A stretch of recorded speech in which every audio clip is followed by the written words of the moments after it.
انس بن مالک رضی اللہ تعالی عنہ وعنہم قال كان النبي صلی اللہ علیہ وسلم رحیما وكان لا يأتيه أحد إلا وعده وأنجز له إن كان عنده وأقيمت الصلاة وجاءه أعرابي فأخذ بثوبه فقال إنما بقي من حاجتي يسيرة وأخاف أنساها فقام معه حتى فرغ من حاجتي ثم أقبل فصلى۔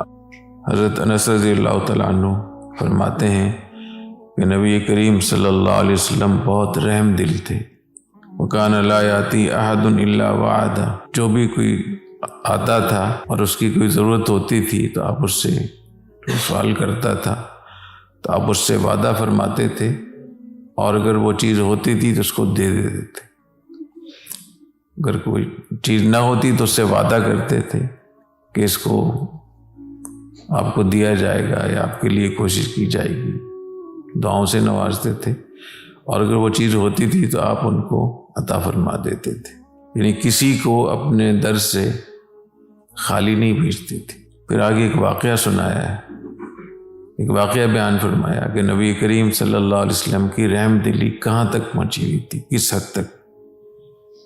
فرمایا اقیمت الصلاۃ، اقامت ہو گئی تھی۔ اقامت کے بعد تو امام اللہ اکبر کہتا ہے، نماز شروع کرتا ہے، تو اقامت ہو گئی تھی۔ اس درمیان میں ایک دیہاتی آیا اور اس نے آگے بڑھ کر آپ کا کپڑا پکڑ کے کہا کہ میرا کام تو ہوا ہی نہیں، مجھے تو ملا ہی نہیں، ایسا نہ ہو میں بھول جاؤں، مجھے ابھی آپ دے دیں۔ تو نبی کریم صلی اللہ علیہ وسلم مصلی چھوڑ کر اس کے ساتھ چلے گئے اور پہلے اس کو وہ چیز عطا فرمائی، اس کے بعد نماز شروع۔ ثم اقبل فصلی، یہ نبی کریم صلی اللہ علیہ وسلم ہے، اور ہم نبی کریم صلی اللہ علیہ وسلم کے اسوہ پر ہمیں عمل کرنا چاہیے۔ آپ کی جانشینی کے لیے ہم دعویٰ کرتے ہیں، اور لوگوں کی تھوڑی سی بات سے ہم ناراض ہو جاتے ہیں، اس پہ چڑھائی کر دیتے ہیں، اس پہ فتوے لگا دیتے ہیں، اس کو گستاخ کہہ دیتے ہیں۔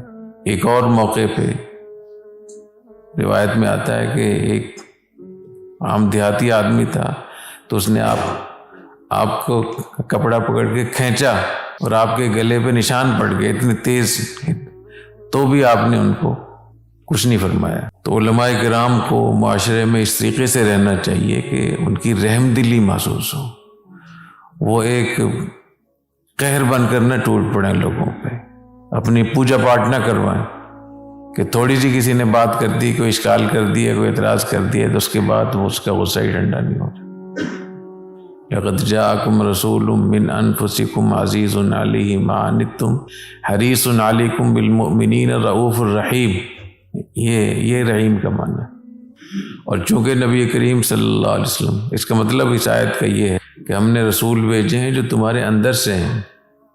ظاہر ہے کہ جب کوئی باہر سے آدمی ہوتا ہے وہ تو پوری اس کو معلومات نہیں ہوتی، تو اندر کا گھر کا آدمی جتنا خیال رکھ سکتا ہے اپنی مشکلات کا، باہر کا آدمی نہیں کر۔ عزیز علیہ ما عنتم، اگر تم کسی مشکل میں پڑو تو نبی کریم صلی اللہ علیہ وسلم کو یہ بات گوارا نہیں۔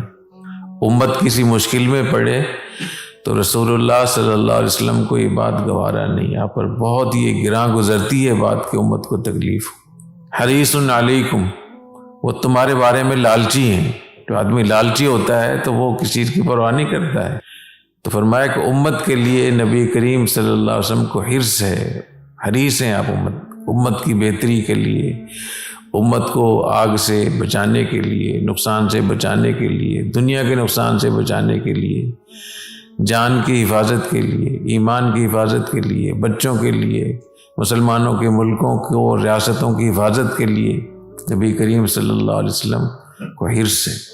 بالمؤمنین رؤوف الرحیم، اور مسلمانوں پر بہت مہربان ہے اور بہت رحم دل۔ اس سے یہ بات ثابت ہوئی کہ جو حضور اکرم صلی اللہ علیہ وسلم دین لے کر آئے ہیں وہ اس میں بہت آسانی ہے، اس میں بہت نرمی ہے، اور جو دین مشکل ہمیں لگتا ہے اور ہم اس کی وجہ سے نام لیتے ہی ہم پریشان ہو جاتے ہیں کہ شریعت کے نفاذ کا کیا مطلب ہوگا، تو اس سے ثابت ہوتا ہے کہ شریعت کا مقصد ہم نے اس کا مطلب غلط لیا، اور یہ بھی ہو سکتا ہے کہ ہم لوگ علماء جو شریعت کی نمائندگی کرتے ہیں شاید ہم پوری بات نہ سمجھتے ہیں، سب کے بارے میں تو میں نہیں کہتا۔ تو آپ کے ذمے جہاں پڑھنا پڑھانا ہے وہاں یہ بھی ہے کہ جو اللہ تعالیٰ نے اس دین کو آسانی جو عطا فرمائی اس دین میں وہ آسانی بھی بیان فرمائے، اور نبی کریم صلی اللہ علیہ وسلم کا جو آپ کے اخلاق تھے، جو رحم دلی تھی لوگوں کے ساتھ، جو ہمدردی خیر خواہی تھی، اس کا ہمیں اہتمام کرنا چاہیے۔ اللہ تعالیٰ عمل کرنے کی توفیق عطا فرمائے۔